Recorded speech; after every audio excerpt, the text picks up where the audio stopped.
ప్రతి సందర్భం ప్రత్యేకం, ప్రతి సంబరం శాశ్వతం. మీ one stop shopping destination Mysore Saree Udyog. జల సాధన సమితి జాతీయ అధ్యక్షులు పర్యావరణవేత్త అందరికీ తెలుసు దుచ్చెర్ల సత్యనారాయణ గారు. తనకున్నటువంటి 60-70 ఎకరాల భూమిని కేవలం ప్రకృతి కోసం వదిలేసినటువంటి గొప్ప మనసున్న వ్యక్తి. అలాంటి వ్యక్తి మీద ఈరోజు కొంతమంది దుర్మార్గులు దాడికి పాల్పడ్డారు. అత్యంత పాశవికంగా కర్రలతో రాడ్లతో ఆయన మీద దాడి చేశారు. అక్కడ హాస్పిటల్లో చూపించిన తర్వాత ప్రత్యేకంగా ముఖ్యమంత్రి గారు చొరవ తీసుకుని ఆయన్ని నిమ్స్ హాస్పిటల్కి రప్పించారు. ప్రస్తుతం ఆయన నిమ్స్ హాస్పిటల్ లోపలికి వెళ్ళబోతున్నారు. మనం కరెక్ట్గా నిమ్స్ హాస్పిటల్ ముందే ఉన్నాము. ఆయనతో మాట్లాడదాం ఒకసారి. అసలు ఏం జరిగింది, ఎలా జరిగింది, అసలు వాళ్ళు ఎవరు, అవన్నీ ఆయన మాటలు విందాం. నమస్తే అండి. మిమ్మల్ని ఈ టైంలో ఇబ్బంది పెట్టడం కరెక్ట్ కాదు నేను, కానీ మీలాంటి మంచి మనిషికి ఏమీ జరగకూడదు, ఆ చేసినటువంటి దుర్మార్గులు ఎవరున్నారో వాళ్ళకి గట్టిగా శిక్ష పడాలి అని చెప్పేసి ఆ ఉద్దేశంతో ఏం జరిగిందో మీరు చెబితే కరెక్ట్గా ఉంటుందని వచ్చాను నేను. ఏం జరిగింది చెప్పండి, నేను ఎక్కువసేపు మిమ్మల్ని ఇబ్బంది పెట్టను. వాళ్ళు మన గ్రామస్తులు కాదు, వలసదారులు, మైగ్రెంట్స్ ఫ్రమ్ డిఫరెంట్ విలేజ్. దూరంకి వెళ్ళి వచ్చారు 20-25 ఏళ్ల కింద. వచ్చిన దగ్గర నుంచి మన అడవి మీద ఒక చూపు, ఒక కన్నేసారు. మేకలకు చెట్లు కొట్టడం, కొమ్మలు కొట్టడం, అప్పటి నుంచి మొదళ్ళు నరకడం ఇది ఆనవాయితీగా పెట్టుకున్నారు. వాళ్ళది ముకుందాపురం ఊరు, ఆత్మకూరేస్ మండలం అన్నారు. అప్పటి నుంచి కొడతానే ఉన్నారు. గత 2-3 ఏళ్ల నుంచి నాకు కళ్ళది ఇబ్బంది ఉండే, ఎక్కువ పోలే, బాగా ఇబ్బంది పెట్టినరు.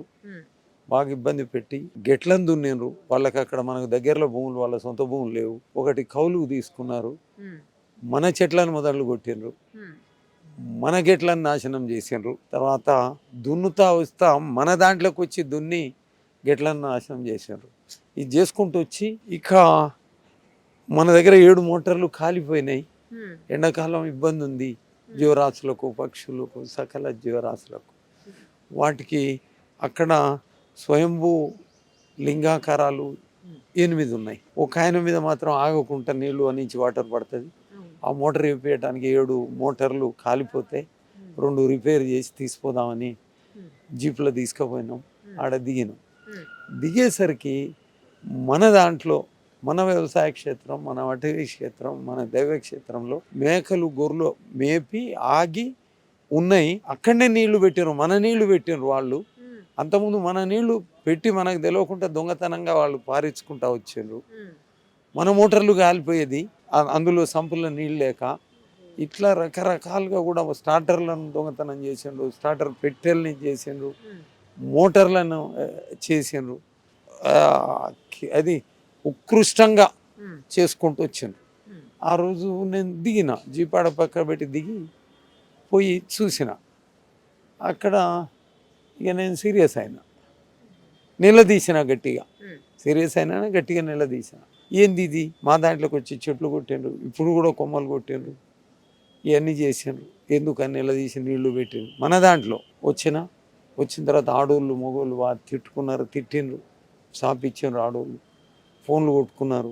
ఊరికి ఫోన్ చేసి మగోళ్ళని పిలిచిండ్రు. రావటం మగోళ్ళు ఇక కర్రలు ఉన్నాయి, కర్రలు తీసుకొని వచ్చిండ్రు. రావటమే జోపటం మొదలు పెట్టిండ్రు. మామూలుగా కొట్టుడు కాదు. ఇక తల మీద, ఒంటి మీద, చేతుల మీద, నడుము మీద, బొక్కలు ఇరిగేటట్టు, కాళ్ళ మీద, ఎక్కడికక్కడ అందరు కొట్టిండ్రు. ఒక పిల్లగాడైతే వాడు ఇంత పెద్దగా, వాడు 10th క్లాస్ SSC రాసిండు. 7వ తరగతిలో ఉన్నప్పుడు ట్రాక్టర్ తోటి ఒక మనిషిని గుద్ది చంపాడు. అంత ఉత్కృష్ట జాతి వాళ్ళది, ఉత్కృష్ట జాతి. అతి ఎక్కువ ఈ రకంగా చేసుకుంటూ వచ్చారు. అదే ఒక అతను నల్ల పైప్ లైన్ వేసి వాళ్ళ భూమి ఇస్తే వేసుకోవటానికి పర్మిషన్ ఇస్తే అది నీళ్లు గారుతున్నాయని చెప్తే గొడ్డలతోటి నరికిండ్రు. అందులో ఒకడు ఏది వాళ్ళ దాంట్లోకి పోయి మన దాంట్లోకి వచ్చి ఎత్తుకొట్టిండ్రు. వ్యవసాయ క్షేత్రం మనది, అటవీ క్షేత్రం మనది, దైవ క్షేత్రం మనది, ట్రెస్పాసింగ్ మన దాంట్లో, ఎంక్రోచ్మెంట్ మన దాంట్లో, తర్వాత చెట్లను కొట్టడం మన దాంట్లో. కడు దుర్మార్గమైన వ్యవస్థ ఉంది. వాళ్ళు వచ్చి ఆగం చేసిండ్రు, చంపుదామనే వచ్చిండ్రు. చంపండ్రు అయితే ఆడన బతికుండాలి, లేకపోతే మనం అన్న ఉండాలి. చివరికి ఒక దగ్గర తీసుకుపోయి చంపుదామని దగ్గరికి పోయి లేపుతున్నారు. అప్పుడు గట్టిగా ఓం నమ శివాయని 4 సార్లు ముత్తుకున్నా. గట్టిగా శివుని దండం పెడతాను నేను. గట్టిగా ముత్తుకున్నా ఓం నమ శివాయ. ఆ దేవుడే దూరుండే బతకనిచ్చాడు. కావచ్చు. మీకేం కాదండి. ఎందుకంటే ప్రకృతి కోసం, దేవుడి కోసం, దైవం కోసం ఇంతగా మీరు ఆరాటపడుతున్నారు. అందరిని వద్దనుకుని, కాదనుకుని మీకున్న ఆస్తి మొత్తాన్ని ప్రకృతి కోసం ఇచ్చేశారు. ఆ పక్షుల కోసం, జంతువుల కోసం, జీవరాశుల కోసం ఇచ్చినటువంటి గొప్ప మనసున్న వ్యక్తి మీరు. మీకు హ్యాట్స్ ఆఫ్ అండి. మీకేం కాదు, ఏమీ కాదు, ఏమీ కాదు, ఏమీ కాదు మీకు. ఎప్పుడు మంచిగానే ఉంటారు. మరింత మెరుగైన చికిత్స కోసం మిమ్మల్ని హైదరాబాద్ రప్పించారు సీఎం గారు. చాలా బాగా అనిపించింది ఆయన వెంటనే స్పందించడం కూడా. సీఎం గారు ఆయన ముఖ్యమంత్రి కాగానే నాకు 3 అవార్డులు వచ్చినాయి ఆయన చేతుల మీదకి వెళ్ళి. హిజ్ ఎక్సలెన్సీ గవర్నర్ అవార్డు, పక్కన సీఎం ఉన్నాడు, హైకోర్టు చీఫ్ జస్టిస్ ఉన్నాడు, తర్వాత ఎక్స్పీరియన్స్ దాంట్లో వచ్చిండ్రు, ఇంకో దాంట్లో కూడా 3 అవార్డ్స్ ఆయన చేతుల నుంచి వచ్చి. ఆయనను నేను ప్రతిసారి రిక్వెస్ట్ చేసిన మన అడవికి రండి.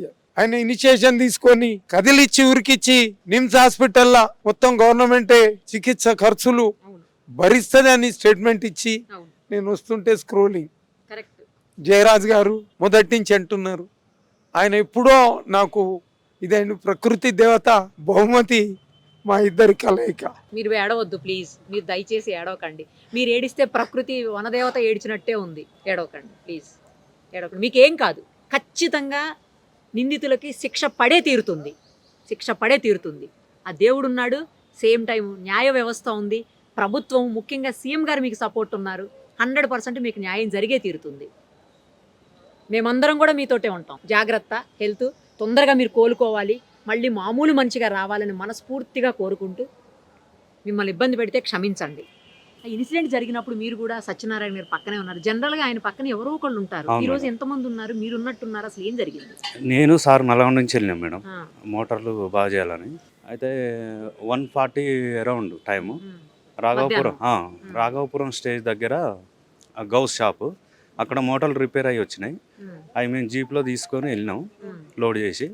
మేము వెళ్ళేసరికి ఫారెస్ట్ ఎంటర్ అవుతున్నాగానే వాళ్ళు గొర్రెల కాపర్లు, మొత్తం గొర్రెలు, వాళ్ళ మేకలు, వాళ్ళు ఒక 4 మనుషులు, 2 లేడీస్ 2 జెంట్స్ వాళ్ళు ఉన్నారు. సారు ఏంది ఇది, వీళ్ళు మనం లేనప్పుడు కూడా ఇదే చేస్తారు, ఉన్నప్పుడు కూడా ఇట్లనే చేస్తున్నట్టుందని టక్కున అంటే జీప్లో నుంచి దిగిండు. సారేసే డ్రైవ్ చేస్తుండు. దిగి ఎందుకు మీరు ఇట్లా చేస్తారు, నేను ఎన్ని సంవత్సరాల నుంచి కావాలి ఉండాలి దీనికి, ఇది చేయడం తప్పు కదా మీరు అని సార్ అన్నాడు అండి. అక్కడ ఉన్న అతన్ని, అరే ఎందుకు ఇట్లా చేస్తున్నావు, అదేం చేయగానే నువ్వు రారా అయ్యాలా, నువ్వన్నీ ఉండాలా మేమన్నా ఉండాలా అనేసి వాళ్ళ చిల్డ్రన్స్ మా పిల్లలకు ఫోన్ చేస్తాం, నువ్వు ఈయనే ఉండని చెప్పేసి అన్నారు. అనేలోపు సిచ్యువేషన్ ఏదవుతుందని నేను 100 కాల్ చేశాను.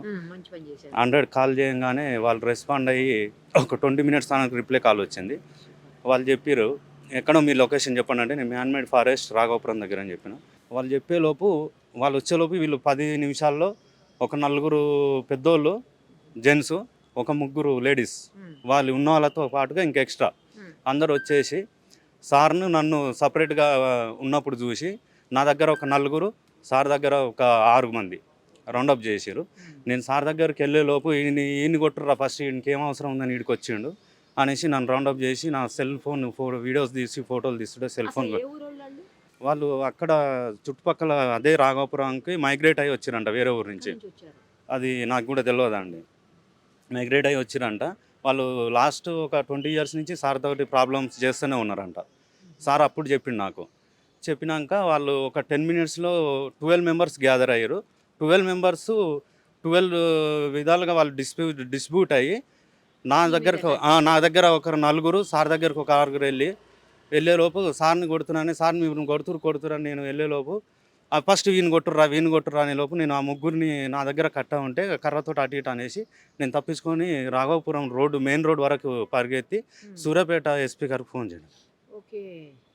అప్పుడు మళ్ళీ వెహికల్ నువ్వు అక్కడే ఉండు 5 minutesలో వస్తా చెప్పారు.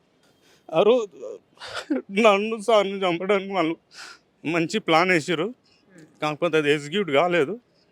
దేవుడు మా తరఫున ఉన్నాడు. సో వాళ్ళు ప్రయత్నం చేసిన దానికి కఠిన శిక్ష పడాలని నేను ఈ మీడియా తరపు నుంచి పెద్దలందరినీ కోరుకుంటున్నాను. ఖచ్చితంగా పడుతుంది. తప్పు చేసిన వాళ్ళు ఎక్కడికి తప్పించుకుంటారు? ఖచ్చితంగా పడుతుంది. ప్రభుత్వం కూడా సపోర్ట్ ఉంది కదా, పోలీసులు సపోర్ట్ ఉన్నారు.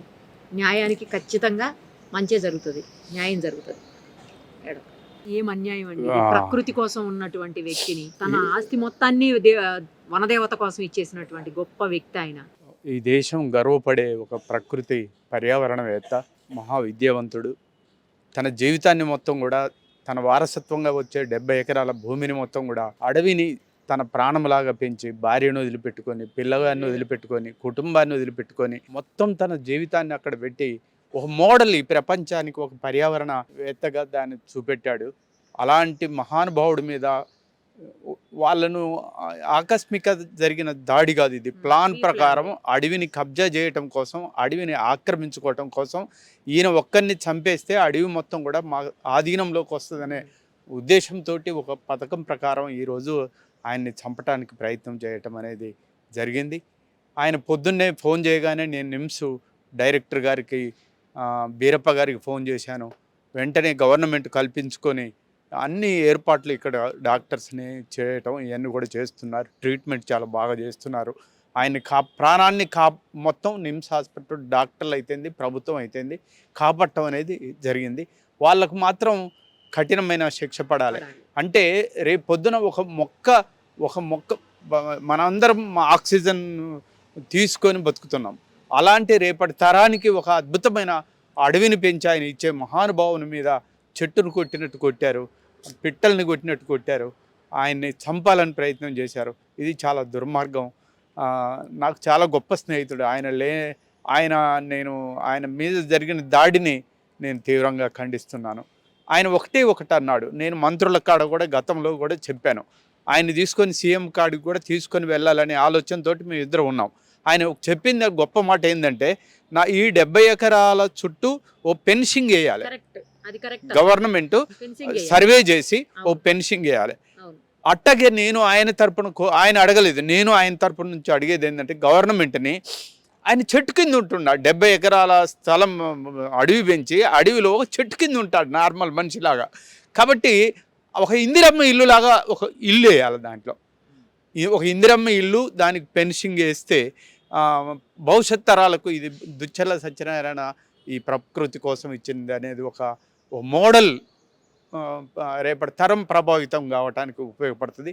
నేను అనుకుంటున్నాను రేవంత్ రెడ్డి గారు ఇమ్మీడియట్లీ దానికి ఫెన్సింగ్ వేయించి ఈయనకు వైద్య ఖర్చులన్నీ భరించి ఈయనను రక్షించి, అలాగే ఈయనకు ఒక ఇందిరమ్మ ఇల్లు లేకుంటే ఒక మోడల్ ఇల్లు శాంక్షన్ చేయాలనేది నేను మనస్ఫూర్తిగా రేవంత్ రెడ్డి గారిని కోరుతున్నాను. ఆయన స్పందించి ఆయన ప్రాణానికి ప్రాణం ఇచ్చి ఈ హాస్పిటల్లో అన్ని చేపియటం అనేది గొప్ప పని. ఆయనకు కృతజ్ఞతలు తెలియజేస్తున్నాను.